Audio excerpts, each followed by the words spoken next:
দুই ধরনের মা বাবা কিয়ামতের ময়দানে আসামির কাঠগড়ায় দাঁড়াবে। আল্লাহ পাক তাদেরকে আসামির কাঠগড়ায় দাঁড় করাবেন এবং তাদের কাছ থেকে উপযুক্ত জবাবগুলো আল্লাহ পাক চাইবেন। যতক্ষণ পর্যন্ত সে কাঙ্ক্ষিত জবাব না দিতে পারবে, আল্লাহ পাক ততক্ষণ পর্যন্ত ওই মা বাবাকে জান্নাতে যেতে দিবে না। আল্লাহ পাক তাদের জন্য জাহান্নাম অবধারিত রেখে দিবে। আর আল্লাহ যখন কোনো ব্যক্তির কাছে কোনো জবাব চাইবে, আল্লাহ পাকের কাছে কখনো জবাব দেওয়া কোনো বান্দার পক্ষে সম্ভব নয়। মা বাবারা খুব খেয়াল করে শোনেন, যাদের সন্তান আছে তারা দেখেন এই ভুলগুলো আপনি করেন কিনা।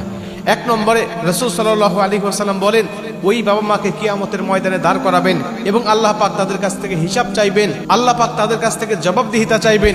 যেই মা বাবা সন্তানদের মধ্যে বৈষম্য করে, সন্তানদের সম্পদ বন্টন করতে বৈষম্য করে, ভালোবাসা দিতে বৈষম্য করে, এক সন্তানকে সম্পদ বেশি দিয়েছে, আরেক সন্তানকে সম্পদ কম দিয়েছে, এক সন্তানকে ডান চোখে দেখে, অন্য সন্তানকে বাম চোখে দেখে, এরকম মা বাবা যারা দুনিয়ার জমিনে আছে, আল্লাহ পাক তাদেরকে রাখতে দিবেন আর বলবেন, বান্দা বলো তোমার সন্তান এক সন্তানকে সম্পদ কেন বেশি দিয়েছিলে, আরেক সম্পদকে কেন ফাঁকি দিয়েছিলে? তোমার মেয়ের হকটা ফাঁকি দিয়ে কেন ছেলের নামে লিখে দিয়েছো, আর তোমার মেয়ের মাথায় হাত দিয়ে শুধু দোয়া করেই ক্ষান্ত হয়েছো? বলো, এর হিসাবটা তোমার কাছে আমি আল্লাহ চাই। তখন কোনো মা বাবার সাধ্য নাই উপযুক্ত জবাব দিয়ে জান্নাতে চলে যাওয়া। আজকে আমাদের সমাজের দিকে তাকান, অধিকাংশ মা বাবা মেয়েদেরকে ঠকায়, মেয়েদের সম্পদগুলো ঠিক মতো দেয় না। আবার অনেক মা বাবা আছে যারা দুইটা সন্তানের মধ্যে কম বেশ করে ফেলে।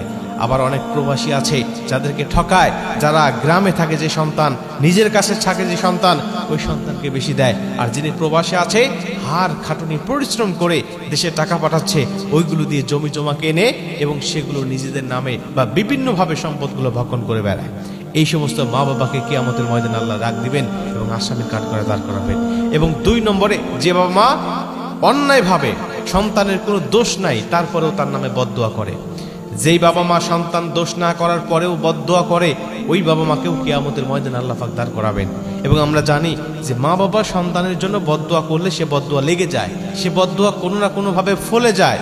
কিন্তু সন্তান যদি দোষ না করে থাকে, সন্তান যদি অপরাধ না করে থাকে, মা বাবা যদি তাকে অন্যায়ভাবে তাকে বদদোয়া করে, কিন্তু সেই বদদোয়া পাওয়ার যোগ্য সে সন্তান নয়, এরকম যদি হয়, আল্লাহ কিন্তু সে বদদোয়া কবুল করে না। আমরা জানি যে বাবা মা সহ বিভিন্ন ব্যক্তি যখন মানুষের জন্য বদদোয়া করে এবং এই বদদোয়ার জন্য সে যদি উপযুক্ত হয়, তাহলে সে বদদোয়াটা লেগে যায়। কিন্তু কিছু কিছু বদদোয়া আছে, এগুলো দেওয়ালে মারলে, ফুটবল মারলে যেমন আবার নিজের দিকে ব্যাক করে, ঠিক তেমনি ভাবে এইরকম ভাবে অন্যায়ভাবে বদদোয়া করলে মা বাবা সন্তানের জন্য কখনো ফুলে না, সন্তানের কাছ পর্যন্ত যায় না। কিন্তু কেন সে অবৈধভাবে বদদোয়া করেছে, এর হিসাবটা আল্লাহ পাক কিয়ামতের ময়দানে চাইবে। বলবে, বলো কেন তুমি দিয়েছিলে, তোমার সন্তানকে কেন বদদোয়া করেছিলে? এবং সেই সময় যখন সে উপযুক্ত উত্তরটা দিতে পারবে না, তখন আল্লাহ তাকে গ্রেফতার করবেন এবং তার ঠিকানা করে দিবেন জাহান্নামে। প্রিয় ভাই, প্রিয় মা বাবা যারা আলোচনাটা শুনছেন, আমি আপনাদেরকে বলি, খবরদার সন্তানদেরকে অন্যায়ভাবে গালি দিবেন না, বদদোয়া করবেন না, এবং দুইটা সন্তানের মধ্যে কখনো সম্পদ বন্টন করতে গিয়ে, ভালোবাসা দিতে গিয়ে কখনো বৈষম্য করবেন না।